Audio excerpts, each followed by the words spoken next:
Selamat pagi saudara, salam jumpa kembali. Anda kembali menyaksikan segmen perbincangan dalam program Sapa Manado di Kompas TV Manado. Dan pagi hari ini saudara bersama saya Hana Imbar yang nantinya akan memandu untuk segmen perbincangan kami di pagi hari ini. Dan di studio Kompas TV Manado hari ini sudah hadir bersama saya ada dua narasumber yang nantinya kami di sini akan membahas topik yang berkaitan dengan digital dan berkaitan juga dengan pendidikan. Nah, untuk itu sudah bersama saya di studio Kompas TV Manado ada dua narasumber seperti yang sudah saya sebutkan tadi. Yang pertama tidak asing lagi, tidak lain tidak bukan Pak Odi Kaunang. Terima kasih Pak Odi selalu bersedia untuk berbagi bersama kami. Pak Odi mungkin ada yang baru pertama kali menyaksikan program Sapa Manado, belum kenal, ini Pak Odi Kaunang sebagai pengamat teknologi digital dan juga sebagai dosen ya Pak Odi. Nah, dan di sampingnya hadir bersama saya pagi hari ini Pak Teddy Manueke, praktisi pendidikan, juga sebagai rektor di Universitas Nusantara Manado, dan juga merupakan ketua Asosiasi Badan Penyelenggara Perguruan Tinggi Swasta Indonesia Wilayah Sulawesi Utara. Ini lengkap di studio Kompas TV Manado, dari pengamat digital dan juga dari praktisi pendidikan. Pagi hari ini topik kita digitalisasi atau pendidikan digital, memilih sekolah atau kehidupan. Nah, ini pendidikan di era kita sekarang ini tentunya kita tidak bisa lepas dari digital. Dan dari sektor pendidikan juga sekarang semuanya terhubung juga dengan digital. Nah, lantas kondisi ini apa yang harus kita sikapi dengan kondisi kita saat ini? Mungkin dari Pak Teddy dulu terlebih dahulu. Sebenarnya apa tujuannya dari kita semua harus mengetahui dari sektor pendidikan itu sendiri harus menguasai digital di zaman sekarang ini? Ya, terima kasih. Jadi di era digitalisasi saat ini tentu seluruh sektor sangat memerlukan penggunaan digital.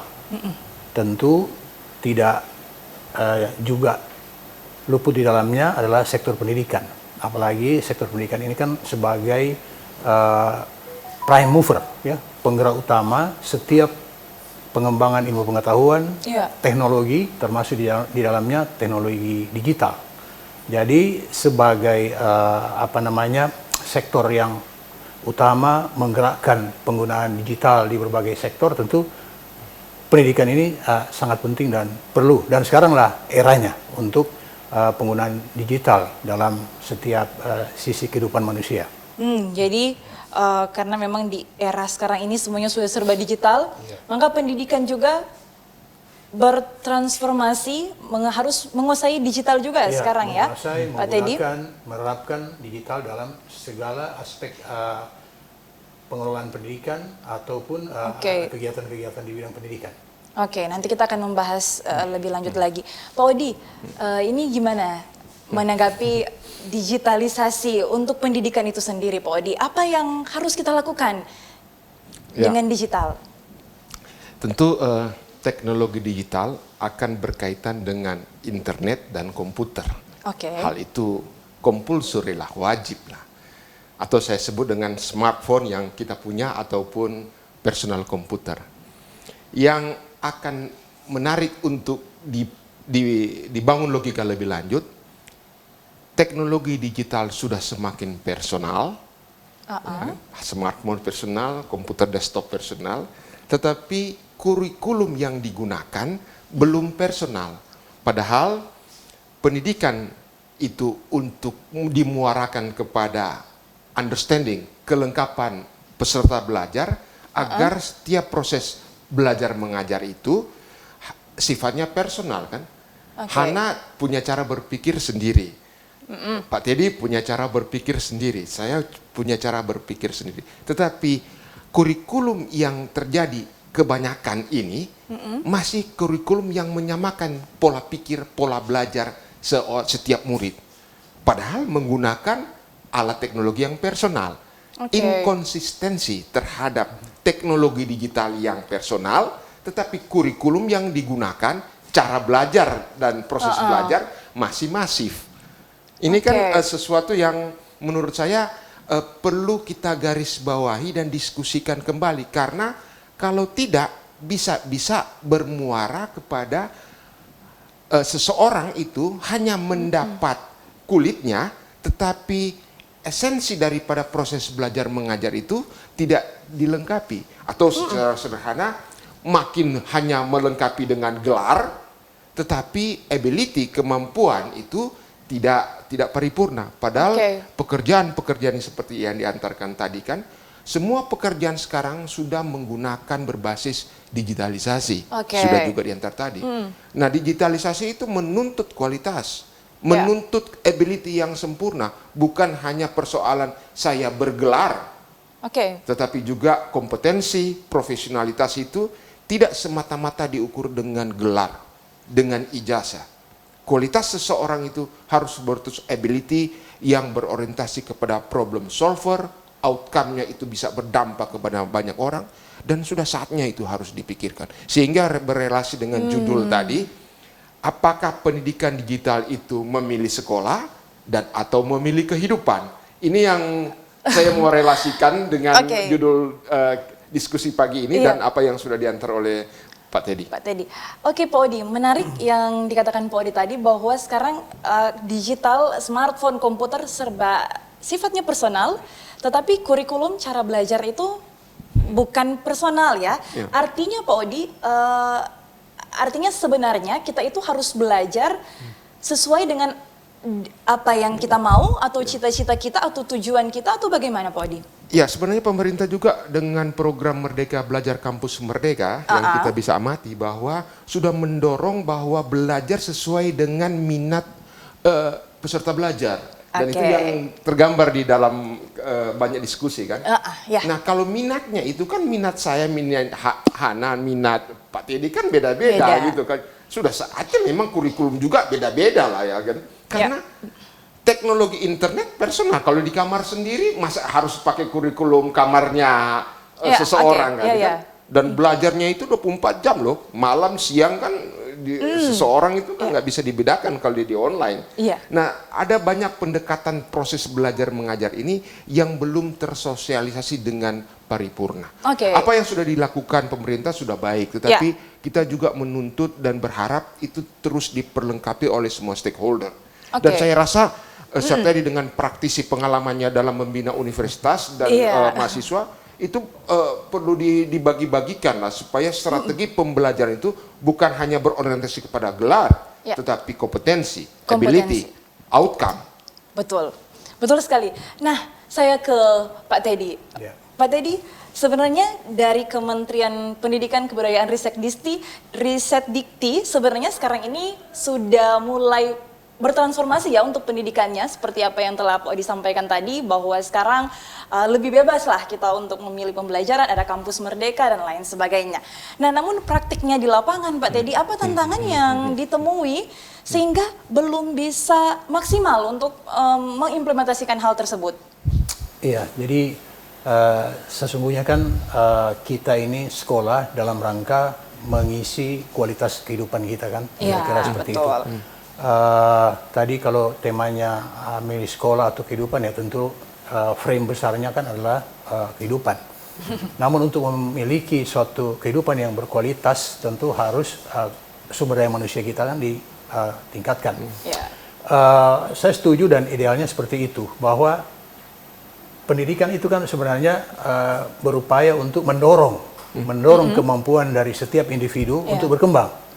Nah, tadi sudah disentil bahwa kemampuan individu kan berbeda-beda, mungkin minat, bakat, tapi tidak bisa tapi sistem pendidikan agak general sekarang, itu tidak bisa dipungkiri juga karena masalah keterbatasan sumber daya. Kita kan sejak merdeka yang lalu pendidikan kita masih sangat rendah, jangankan pendidikan, buta aksara aja, buta huruf itu masih diupayakan yang lalu. Syukurlah sekarang sudah ada pendidikan, walaupun juga belum mencapai pendidikan 12 tahun, belum seperti itu, belum merata seperti itu. Tapi setidak-tidaknya kita sudah memiliki jenjang-jenjangan pendidikan tertentu yang bisa mengupayakan supaya setiap individu manusia ini bisa berkembang. Cuma itu tadi, karena sumber daya yang terbatas, sehingga sistem pendidikan kita ini kan banyak yang keseragaman. Keseragaman ini kan bentuk juga dari bukan saya bilang ketidakmampuan, bentuk dari keterbatasan fasilitas yang dimiliki. Ya. Jadi misalnya satu kelas itu kan, kalau satu guru mengajar satu orang kan paling bagus, tapi kan belum mampu seperti itu. Jadi satu kelas itu 40 orang, kalau di kampus mungkin sampai 50-an orang dengan kurikulum yang sama, ya, dengan penyusunan materi-materi konten dalam setiap kurikulum itu sama, ya. Nah, tadi sudah disentil Kampus Merdeka. Itu salah satu juga upaya pemerintah untuk memberikan kesempatan kepada setiap individu bisa mengembangkan bakat, minat, potensi dirinya, ya, secara spesifik dan ditunjang oleh sistem belajar yang agak terbuka itu, ya, agak terbuka. Sudah bisa lah menggunakan teknologi digital atau smartphone tadi, cuman masih terbatas juga pada ketentuan-ketentuan umum.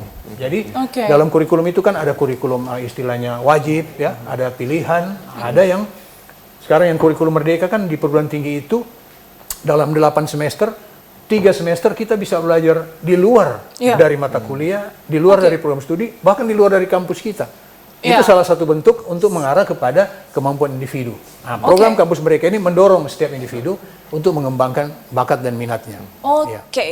Baik Pak Teddy, sebenarnya salah satu upaya yang dilakukan pemerintah tersebut ya upaya yang baik yang bisa mempercepat kualitas juga seseorang untuk bisa dapat mempergunakan digital sehingga kualitasnya juga dapat lebih baik dalam mempergunakan di tengah-tengah digitalisasi saat ini.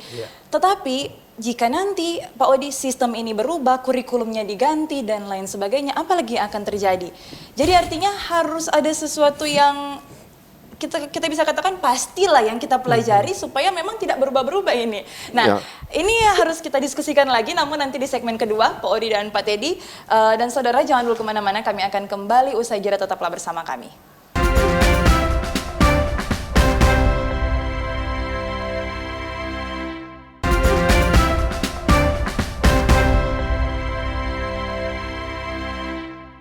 Kembali Anda menyaksikan Sapa Manado, saudara, dan masih bersama saya di studio Kompas TV Manado ada dua narasumber, Pak Odi Kaunang sebagai pengamat teknologi digital dan Pak Teddy Manueke, praktisi pendidikan, Rektor Universitas Nusantara Kota Manado dan Ketua Asosiasi Badan Penyelenggara Perguruan Tinggi Swasta Indonesia Wilayah Sulawesi Utara, dan masih membahas tentang pendidikan digital, memilih sekolah atau kehidupan. Pak Odi, Pak Teddy, judulnya menarik sekali. Tentunya digital ini akan terus ada, bahkan terus bertransformasi dan tidak akan pernah lepas dari setiap aspek kehidupan kita. Karena ini akan terus ada dan terus bertransformasi, artinya yang perlu kita lakukan adalah bagaimana membuat terobosan dan mengupayakan supaya sektor pendidikan ini dapat mengejar digitalisasi yang akan terus meningkat. Artinya kualitas dari anak-anak, tenaga pendidik juga harus terus ditingkatkan supaya kita tidak ketinggalan dengan digitalisasi. Nah, apa yang perlu untuk kita lakukan bersama, Pak Odi? Ya tentu saya mungkin dari sisi teknologi lah, nanti Pak Teddy dari sisi bagaimana strategi dan manajemen ya. Dari sisi teknologi yang perlu kita antisipasi mau tak mau dengan teknologi terkini dengan AI. Karena kita kan nggak bisa lepas lagi dengan artificial intelligence yang sudah tertanam di handphone kita, di PC kita dan di aplikasi digital lainnya. Dengan kata lain apa yang saya mau katakan bahwa kurikulum pun di sisi pendidikan dasar, pendidikan menengah dan malah di pendidikan tinggi harus seyogianya mengakomodasi state of the art daripada AI ini. Nah, hanya saja pada akhirnya toh teknologi ini bukan untuk mengabdi kepada perkembangan teknologi itu semata. Muaranya tetap kepada bagaimana memperlengkapi manusia sebagai subjek sekaligus objek. Karena teknologi sebagai alat. Sebagai alat. Nah, untuk alat ini lebih efektif dalam upaya membantu proses belajar mengajar, memang timbul pemikiran dan perlu ada terobosan baru di sisi pedagogi yang saya sebut pedagogi online. Yang saya sebut pedagogi darat atau pedagogi udara. Pedagogi udara itu yang disebut dengan pedagogi online lah ya. Sebab kita kan menggunakan teknologi online masif sekarang. Lah, pedagogi cara belajarnya darat.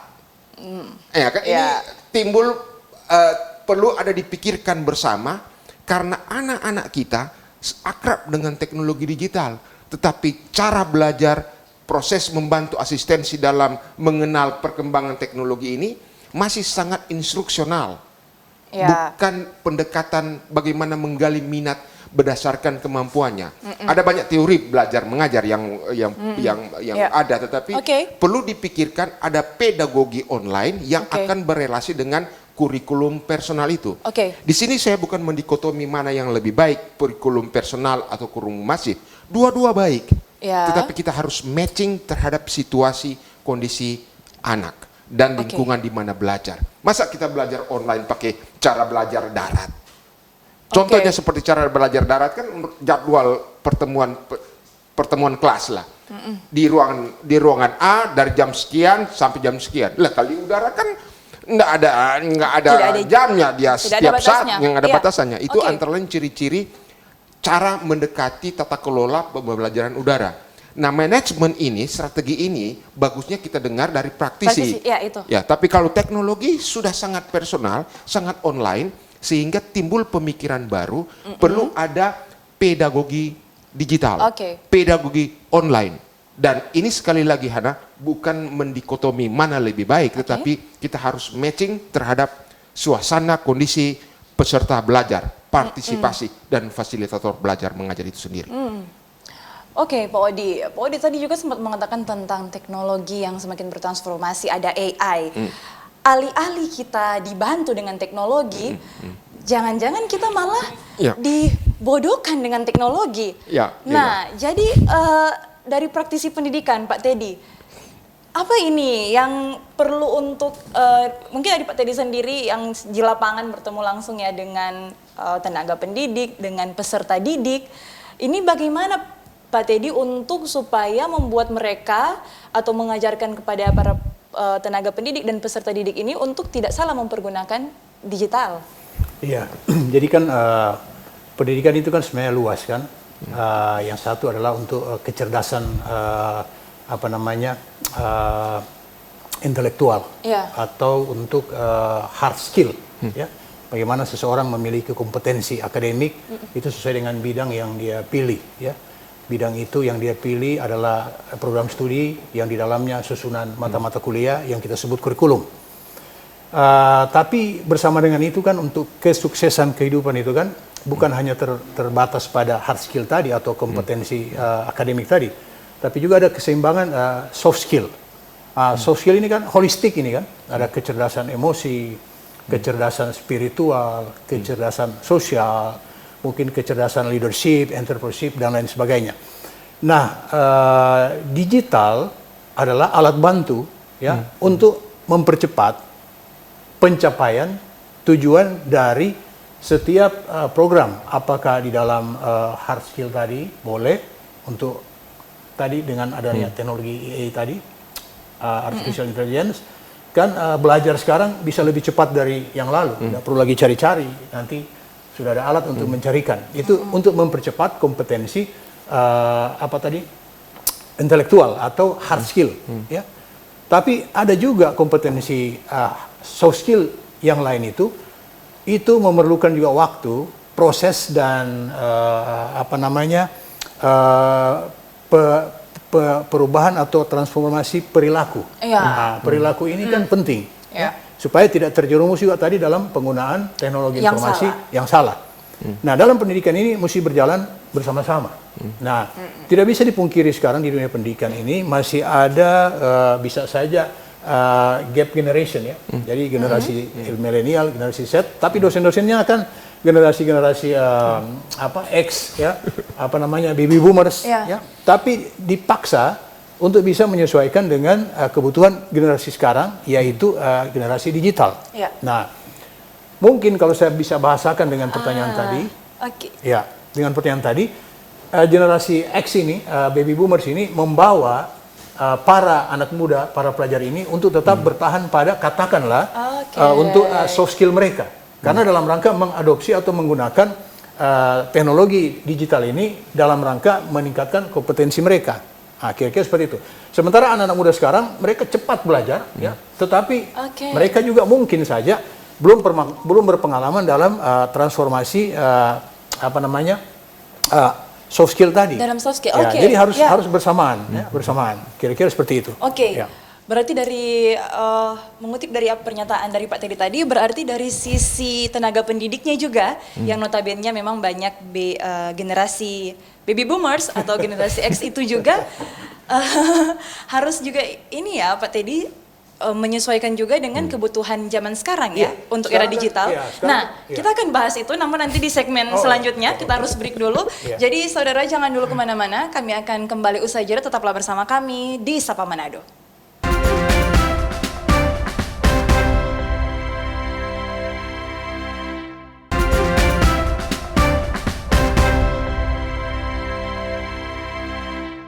Terima kasih saudara, Anda masih menyaksikan Sapa Manado dan kita sudah tiba di segmen akhir dari perbincangan di pagi hari ini yang membahas tentang pendidikan digital, memilih sekolah atau kehidupan. Dan tentunya narasumber saya pagi hari ini masih ada di studio Kompas TV Manado, Pak Odi Kaunang dan Pak Teddy Manueke. Pak Teddy, tadi kita sempat terputus pembicaraannya. Lantas dari sisi tenaga pendidik juga harus menyesuaikan. Yang notabene memang banyak baby boomers, generasi X yang harus menyesuaikan juga dengan perkembangan digitalisasi saat ini. Nah, seperti apa upaya yang telah dilakukan? Ya, jadi kan era sekarang kan sebenarnya era yang unik ya. Di mana pertemuan antara dua kira-kira generasi yang besar itu akan duduk bersama-sama untuk menciptakan suatu situasi yang bagus untuk kehidupan saat ini pada era yang sudah berubah. Itulah butuh transformasi tadi. Nah, untuk transformasi ini kan dari bidang pendidikan ini kan sangat luas. Pertama dari sumber daya manusianya yang paling utama, ya kan? Yang tadi para generasi X baby boomers tadi mau mentransformasikan ilmu pengetahuan kepada generasi Z dan milenial ini yang memang mereka ramah terhadap digital. Jadi itu perlu suatu proses yang besar itu ya, yang melibatkan semua stakeholders. Ya. Jadi pendidikan ini kan sebenarnya bukan hanya tanggung jawab lembaga pendidikan. Ya. Saya ini kan pimpinan di universitas swasta. Di Sulawesi Utara itu universitas swasta ada 41. Ya. Nah kami juga tentu atau saya harus mengupayakan supaya semua perguruan tinggi swasta ini secara bersama-sama bagaimana kita punya peran yang maksimal untuk meningkatkan sumber daya manusia Indonesia, khususnya di Sulawesi Utara yang masih sangat rendah. Baik dari segi kuantitatifnya, apalagi tentu dari segi kualitasnya. Ya. Untuk itu perlu peran dari semua stakeholder dan bagi kami perguruan tinggi swasta tentu impian besar, cita-cita besar, tapi tentu harus ditunjang juga paling tidak oleh pemerintah, kalau kita ini pemerintah daerah lah. Dalam rangka tadi, dalam rangka meningkatkan kualitas, diperlukan sumber daya manusia yang banyak, ya, sumber daya finansial yang besar, sumber daya sarana prasarana yang cukup, agar supaya pencapaian kualitas sumber daya manusia Indonesia, khususnya di Sulawesi Utara ini, bisa tercapai dengan cepat dan dalam rangka juga menggunakan teknologi digital ini sebagai bagian dari kehidupan, termasuk di dalam iklim atau lingkungan pendidikan itu. Betul sekali, karena upaya ini adalah upaya kita bersama. Upaya bersama. Seluruh stakeholders yang terkait di dalamnya. Dan salah satu elemen penting tentunya adalah pemerintah daerah itu sendiri. Nah ini pertanyaan terbuka. Strategi apa yang harus dilakukan pemerintah daerah, Pak Odi? Dan Pak Teddy mungkin. Pak Teddy sebenarnya praktisi ya, jadi mungkin pastinya menunggu juga apa strategi yang harus dilakukan oleh pemerintah. Ya, pertanyaan Hana ini bagus sekali. Paling tidak kita membawa ranah pendidikan ini menjadi akrab bagi semua. Ya, kalau menjadi akrab dan ramah kan, semua akan cemplung sama-sama lah. Tidak segan-segan membantu lah ya kan. Sebab kita kan seperti kalimat Pak Teddy tadi, ada ranah dari pendidikan dasar sampai perguruan tinggi, di mana jangkauannya amat luas. Nah, saya mau agak progresif mengatakan, sekali-sekali memang harus dilakukan ada diskusi terbatas, terbuka, untuk bagaimana kita membuat dan meliterasikan kurikulum yang lebih spesifik, yang bisa mengakomodasi secara utuh kemajuan-kemajuan teknologi ini. Jadi, progresifnya sekarang teknologi dalam pendidikan bukan semata alat bantu, tetapi menjadi mitra. Ya, institusi teknologi, apapun dia biasanya kita anggap sebagai alat bantu. Tetapi kalau kita lebih progresif, bukan sebagai alat bantu lagi, kita menjadi mitra. Dan kalau menjadi mitra, maka seluruh kurikulum juga harus mengakomodasi kemajuan teknologi itu sendiri. Ini agak strategis redaksi ini, tetapi mau tak mau harus itu dibicarakan. Agak sangat disayangkan, Hana, kalau pendidikan anak-anak kita, PAUD, SD, SMP itu dibiarkan kepada swasta pedagang yang mendefinisikan kurikulum itu. Ujung-ujungnya adalah kepentingan pedagang, ya kan?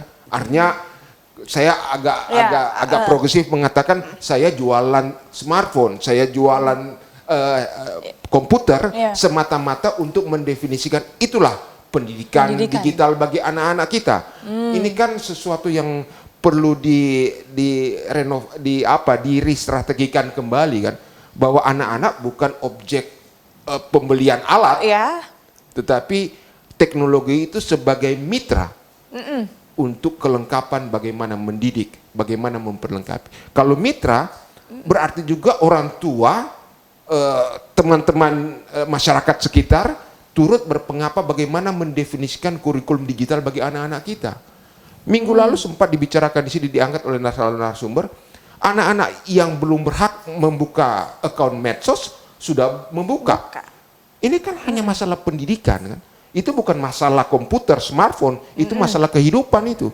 Oleh sebab itu berelasi dengan judul kita diskusi pagi ini, pendidikan digital itu bukan semata memilih sekolah, tetapi juga memilih kehidupan.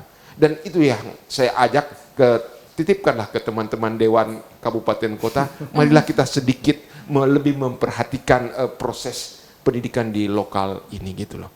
Tentu apa yang sudah dibuat sudah bagus, tapi marilah kita tambah gas bersama lah gitu kan. Iya, memang sudah bagus Pak Teddy, memang sudah bagus. Tetapi memang ya faktanya di lapangan, masalah-masalah yang terjadi masih banyak anak-anak yang ya dari segi pendidikan lah, kita di Sulawesi Utara, mungkin kualitas dari kualitas pendidikan dari anak-anak baik itu di tingkat sekolah dasar, SMP, SMA ataupun di bangku kuliah, jika dibandingkan dengan provinsi dari luar Sulawesi Utara, masih di bawah atau masih sangat rendah. Dan seperti yang Pak Odi sampaikan tadi, bahwa harus ada upaya yang progresif ya dari semua stakeholders dan terutamanya pemerintah. Nah, sebelum kita menutup segmen perbincangan di pagi hari ini, terakhir Pak Odi, dari sisi digital itu sendiri, apa yang bisa kita manfaatkan atau apa yang bisa kita lakukan untuk memanfaatkan digital ini untuk kehidupan kita? Ya, tentu tidak terlepas daripada teknologi itu amat erat dengan kaitan kualitas, efisiensi, dan efektivitas.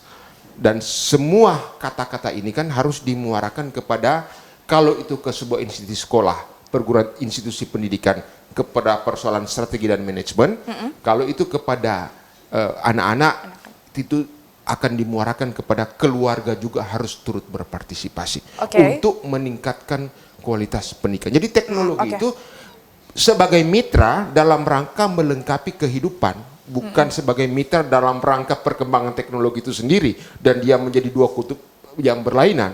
Teknologi sebagai mitra dalam rangka kelengkapan pembangunan sumber daya manusia. Dan saya rasa Pak Teddy cocok juga ya dengan kita akan hadapi Hari Pendidikan Nasional, Hana. Ini baru sayang kali saya titipkan kepada Hana dan teman-teman pers untuk juga menotifikasi untuk sekiranya membuat navigasi baru dalam soal pendidikan digital di anak-anak SD, SMP yang amat rentang terhadap objek konsumerisme dan pemberdayaan yang tidak tepat. Baik. Ya, luar biasa Pak Odi. Nah, terakhir ke Pak Teddy sebelum kita menutup karena waktu kita ternyata sudah habis.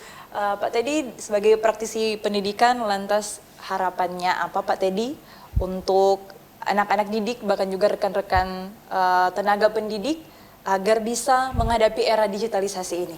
Ya, jadi sekaligus juga tadi dalam rangka Hari Pendidikan Nasional, kita jadikanlah ini sebagai sebuah momentum ya, tahapan baru untuk kalau tema kita itu menyemarakan Merdeka Belajar secara bersama-sama, itu kan Merdeka Belajar sudah termaktub di dalamnya itu digitalisasi ada di situ. Jadi gimana kita sebagai masyarakat ya, kami dari lembaga pendidikan juga pemerintah dan seluruh stakeholders, marilah kita secara bersama-sama ya, membangun apa yang disebut dengan learning society. Jadi lembaga pendidikan, pemerintah, masyarakat, kita belajar terus ya untuk meningkatkan kemampuan kita sehingga sumber daya manusia Indonesia khususnya di Sulawesi Utara ini akan lebih berkualitas, maka daerah kita akan maju dan negara kita akan maju. Saya kira itu harapan saya. Terima kasih Pak Teddy, luar biasa kata-katanya, learning society, itu sangat baik sekali ya. Wow, perbincangan yang luar biasa, terima kasih banyak sekali lagi Pak Teddy Manueke dan Pak Odi Kawenang atas waktunya, sudah sharing bersama kami semua, pendengar dan pemirsa setia Kompas TV Manado. Ya, dan saudara, sebelum kita menutup perjumpaan di program Sapa Manado hari ini, kami punya kata-kata motivasi untuk menyemangati hari Anda. Ini dia.